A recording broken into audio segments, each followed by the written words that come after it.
wabarakatuh. Baiklah, kita masuk ke materi strategi sumber daya manusia, di mana strategi sumber daya manusia dapat menjadi keunggulan bagi suatu perusahaan di dalam mempertahankan segmen pelanggannya dan untuk merebut segmen pasar yang baru. Strategi dapat dilaksanakan apabila dapat memanfaatkan batasan-batasan yang ada di dalam pengembangan. Ini antara lain dapat berupa yang pertama yaitu strategi proses. Strategi proses bisa berupa teknologi, penggunaan mesin dan peralatan, serta pengamanan.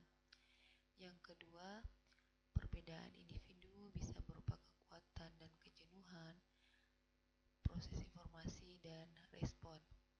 Yang ketiga, strategi layout bisa berupa posisi tetap, proses, alur produksi, kelompok tugas, dan produk. Selanjutnya, strategi lokasi bisa berupa iklim, temperatur, suara bising, penerangan, dan kualitas udara. Yang kelima, schedule bisa berupa jam kerja per hari, jam kerja per tahun, dan kestabilan schedule. Dan yang terakhir, strategi produk bisa berupa keterampilan yang dibutuhkan, bakat yang dibutuhkan, penggunaan material. Kita masuk ke peranan tenaga kerja. Peranan tenaga kerja sangat menentukan di dalam menjalankan proses konversi, sehingga diperlukan perencanaan sumber daya yang baik dan akurat. Perencanaan sumber daya manusia dibuat untuk mengatasi masalah-masalah yang menyangkut tiga. Yang pertama, menjaga stabilitas karyawan. Yang kedua, penjadwalan kerja. Dan yang ketiga, peraturan kerja dan klasifikasi kerja. Nah, stabilitas karyawan ini sangat perlu dijaga karena akan menentukan kelangsungan operasional perusahaan. Apabila tingkat berhenti atau masuknya karyawan itu tinggi, kemungkinan kontinuitas proses konversi dan ini dapat terganggu, disertai makin tinggi biaya untuk perekrutan atau pelatihan bagi karyawan-karyawan baru yang diterima. Nah, untuk mengatasi stabilitas karyawan tersebut, sangat perlu diketahui kebutuhan tenaga kerja dan memperhitungkannya. Ada tiga hal yang diperhitungkan. Yang pertama itu pembayaran tenaga kerja, yang kedua asuransi tenaga kerja, dan yang ketiga besarnya premi upah. Nah, kita masuk ke penjadwalan. Seperti yang kita tahu di Indonesia, jam kerja itu ada 5 hari dengan 8 jam per hari kerja. Ini hampir sama dengan negara Amerika Serikat. Secara manajemen sumber daya manusia, penjadwalan kerja terdapat beberapa pendekatan. Yang pertama, waktu bebas. Ini merupakan sistem kerja dengan penentuan batas waktu bagi karyawan untuk menyelesaikan tugasnya. Contohnya seperti apa? Karyawan bagian produksi diberi batas waktu 1 minggu untuk menyelesaikan target produksi. Umpamanya 1000 unit barang. Tidak dipersoalkan apakah karyawan harus bekerja secara lembur, misalnya 3 shift per hari, atau hanya dikerjakan dalam waktu 5 hari saja. Teknis penjadwalnya diserahkan kepada bagian produksi. Nah, jenis yang kedua, bekerja fleksibel dalam seminggu. Penjadwalan kerja yang diberlakukan fleksibel, apakah pada hari tertentu karyawan dapat bekerja di bawah standar waktu 8 jam kerja per hari, tetapi harus dikompensasi dengan hari-hari lain untuk memenuhi kumulatif hari kerja karyawan di dalam seminggu. Yang ketiga, bekerja sesuai kesepakatan. Jika karyawan di dalam seminggu hanya dapat bekerja di bawah jam kerja normal, misalnya hanya dapat bekerja 30 atau 32 jam per minggu, dapat dikatakan bahwa karyawan tersebut bekerja paruh waktu. Nah, yang ketiga, peraturan kerja dan klasifikasi kerja. Membuat klasifikasi tugas yang fleksibel dengan prinsip bagaimana dapat mempersembahkan produk tersebut kepada pelanggan atau konsumen secara cepat dan memuaskan, serta agar menjadi keunggulan dalam melakukan persaingan terhadap kompetitor. Nah, kita masuk ke desain tugas. Merupakan suatu pendekatan tugas secara spesifik yang ditetapkan menjadi suatu uraian tugas di antara pekerja dengan kelompok atau organisasi. Ada 3 jenis desain tugas. Yang pertama yaitu spesialisasi tenaga kerja. Merupakan pembagian tugas secara khusus atau spesial yang dapat dilakukan dengan mengembangkan keterampilan karyawan, mengurangi kerugian waktu sebagai akibat keengganan karyawan untuk melakukan peralihan tugas, serta pelatihan untuk menggunakan peralatan secara spesial atau khusus. Yang kedua, pengembangan tugas. Pengembangan tugas karyawan ini dilakukan untuk dapat mengantisipasi perubahan permintaan atas produk atau jasa dari pelanggan.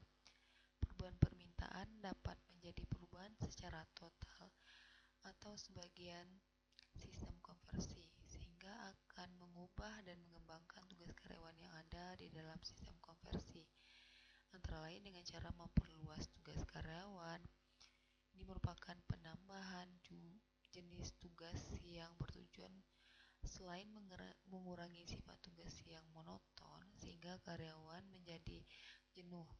Tujuan lainnya untuk menambah keterampilan karyawan. Yang kedua, perputaran tugas. Ini merupakan sistem pengembangan karyawan dengan melakukan mutasi atau rotasi tugas sehingga setiap tugas yang ada dalam kelompok dapat dikuasai. Apabila suatu kemudian hari ada promosi bagi karyawan tersebut, tidak akan ragu-ragu untuk mengatasi persoalan yang akan dihadapinya pada penempatan posisi lain di perusahaan itu. Selanjutnya, pengayaan tugas. Memperkaya tugas karyawan dengan cara tertentu di dalam tugas yang sama. Nah, ini tujuannya apa? Tujuannya untuk meningkatkan kepuasan kerja dan rasa percaya diri bagi karyawan, serta dapat menciptakan efisiensi bagi perusahaan. Yang artinya apabila tugas-tugas yang ada dapat diselesaikan karyawan tersebut, maka tidak diperlukan tambahan karyawan untuk melakukannya. Keempat, pemberdayaan pekerja. Ini merupakan proses pendelegasian wewenang bagi karyawan dari atasan untuk mempersiapkan keputusan dan pengambilan keputusan yang menyangkut tugas di bagian atau kelompok kerjanya. Pemberdayaan karyawan merupakan fungsi atasan seperti supervisi dan pengarahan serta motivasi bagi karyawan. Dan yang terakhir, kepercayaan diri di dalam kelompok. Merupakan proses pemberdayaan karyawan untuk dapat bekerja sama di dalam kelompok di dalam kesatuan target. Selanjutnya, faktor psikologis dalam desain tugas. Ada beberapa karakteristik tugas mempunyai komponen psikologis. Yang pertama, kemampuan yang bervariasi sehingga pekerja harus disesuaikan dengan karakter, kemampuan, dan bakat karyawan. Pengenalan tugas, signifikansi tugas, memberi kebebasan dalam kreasi tugas, umpan balik, serta evaluasi performa secara periodik untuk mengetahui kemajuan dan kinerja karyawan, baik untuk kepentingan karyawan maupun kepentingan organisasi. Selanjutnya, kepercayaan diri di dalam kelompok kerja. Ini merupakan proses pemberdayaan karyawan untuk dapat bekerja sama di dalam kelompok di dalam kesatuan target, di mana hubungan antara spesialisasi, perluasan tugas, pengayaan tugas, pemberdayaan karyawan, dan percaya diri dalam kelompok. Di sini, jika hubungannya secara vertikal, ini merupakan pengembangan tugas, dan jika hubungannya kita ibaratkan secara horizontal, ini merupakan peningkatan kontribusi bagi organisasi akibat rasa percaya diri karyawan tinggi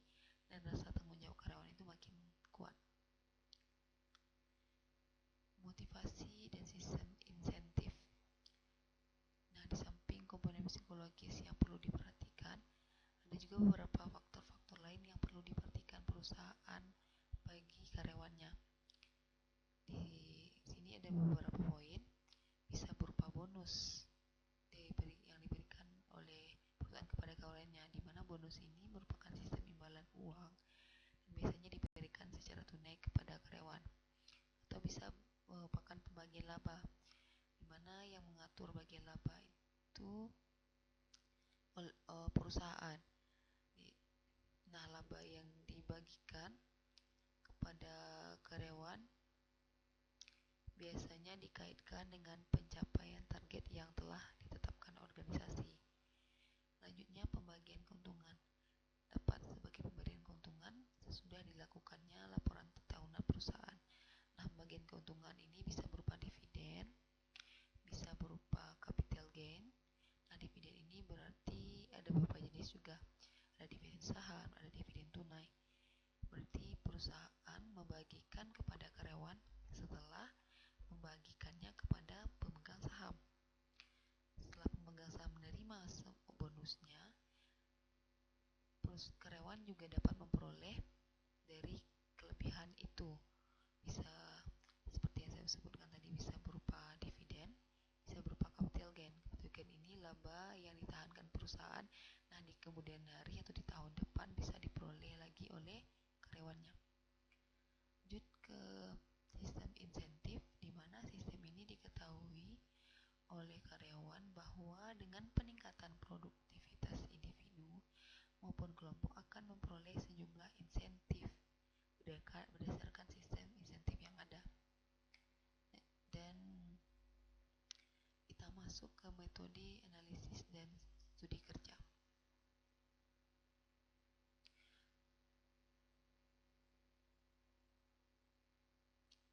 Di dalam menjalankan tugas karyawan, apakah pelaksanaan tugas dapat menciptakan produktivitas kerja atau tidak? Maka perlu diadakan analisis dan studi kerja untuk mengetahui setiap permasalahan yang ada dalam pelaksanaan tugas karyawan. Nah, ada beberapa langkah. Yang pertama, diagram alir kerja.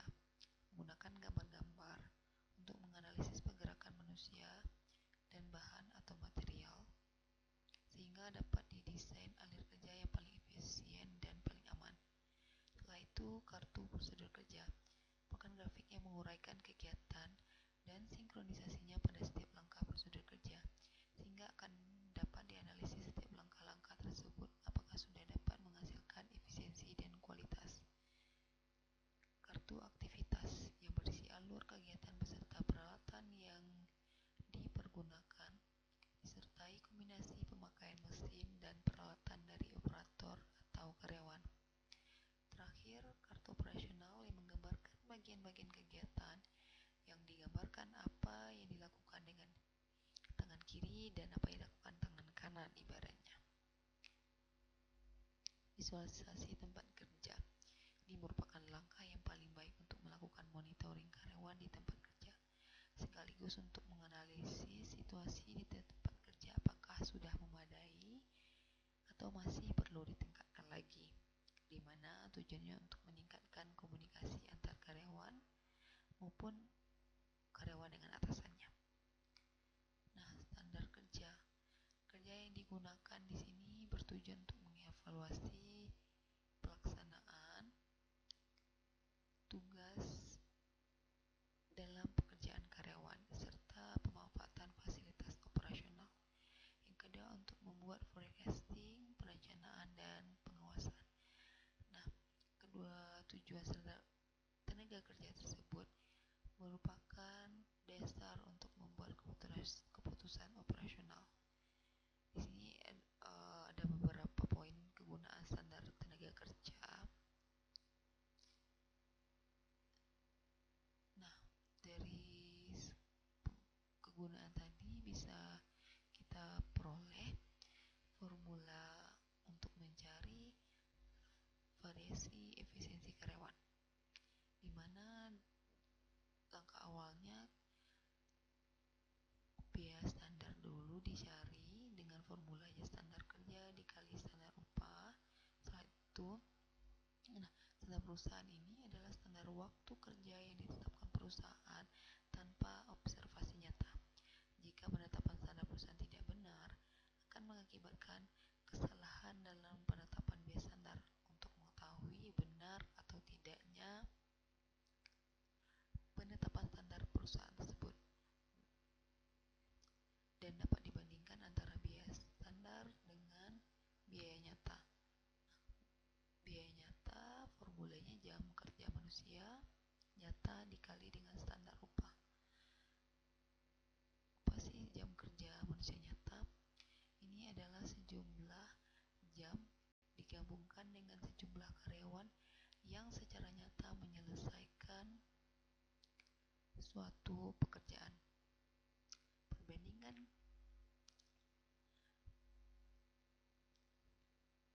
biaya standar terhadap biaya nyata akan menghasilkan variasi efisiensi karyawan.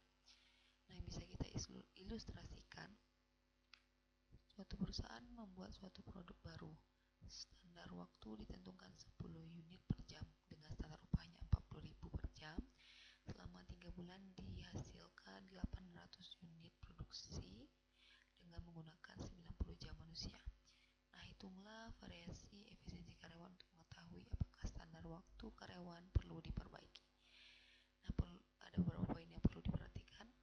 Standar waktu yang ditentukannya 10 unit per jam dengan standar upah 40.000 per jam selama 3 bulan menghasilkan 800 unit produksi dengan menggunakan 90 jam manusia. Nah, perhitungannya, biaya standarnya, standar perusahaan diperoleh dari 0,1 itu adalah standar waktu per unit dikali dengan unitnya berapa, 800, baru dikalikan dengan standar upah. Standar upahnya 40.000, maka diperolehlah biaya standar 3.200.000.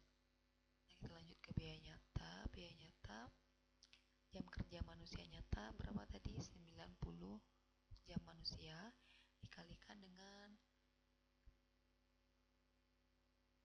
standar upah. Standar upahnya 40.000, maka diperoleh biaya nyatanya 3.600.000. Barulah masuk ke variasi efisiensi karyawan, di mana variasi efisiensi karyawan ini diperoleh dari biaya standar dikurang dengan biaya nyata, diperoleh minus 400.000. Nah, dapat kita simpulkan bahwa standar waktu karyawan yang ditetapkan perusahaan ini masih sangat perlu diperbaiki. Masuk ke pengukuran kerja, merupakan penentuan tingkat dan kuantitas karyawan yang langsung terlibat di dalam sistem konversi. Pertama, ditentukan standar waktu kerja karyawan berdasarkan data kemampuan rata-rata karyawan yang pada umumnya dilakukan dengan cara mengadakan sampel pengamatan. Menentukan standar waktu karyawan ini dapat dilakukan melalui teknik pengukuran kerja dengan beberapa macam pendekatan. Yang pertama, dengan pendekatan mengabaikan formalitas. Ini biasanya pada usaha jasa yang umumnya bersifat padat karya. Standar karyawan diukur dengan teknik ini. Dengan demikian, gaji dan upah tidak didasarkan atas efektivitas kerja. Yang kedua, pendekatan data historis. Teknik ini menganggap bahwa apa yang sudah dilaksanakan adalah normal. Jadi, standar karyawan ditetapkan atas dasar data pelaksanaan yang sudah dilakukan. Dan yang terakhir, pendekatan waktu langsung, di mana pada umumnya teknik ini disebut dengan studi waktu stopwatch, dan alat yang digunakan adalah stopwatch. Formulasi yang digunakan di sini adalah standar waktu normal dibagi dengan 1 dikurang dengan waktu tenggang dalam persen, di mana waktu normalnya diperoleh dari rata-rata daur waktu dikali faktor rating. Nah, rata-rata daur waktu diperoleh dari sigma waktu untuk tiap unsur kerja dibagi dengan jumlah daur yang diobservasi. Waktu tenggang di sini maksudnya adalah waktu yang dibutuhkan karyawan untuk keperluan yang bersifat pribadi, misalnya makan, sholat, atau istilahnya isoma, dan terjadinya kerusakan mesin sehingga penundaan pekerjaan tidak dapat dihindari. Umumnya dinyatakan dalam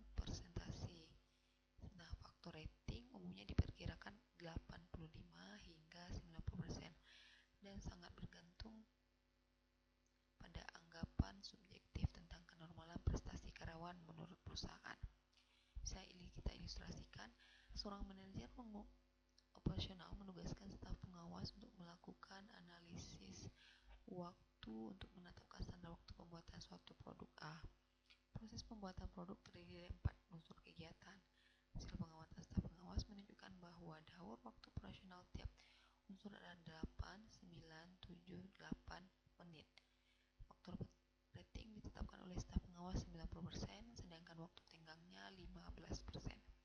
Nah, langkah yang pertama yang kita lakukan adalah mencari standar waktunya. Ingat, standar waktu itu waktu normal dikurang 1 dibagi 1 dikurang waktu tenggang dalam persen. Nah, waktu normalnya itu 8, 9, 7, 8 menit.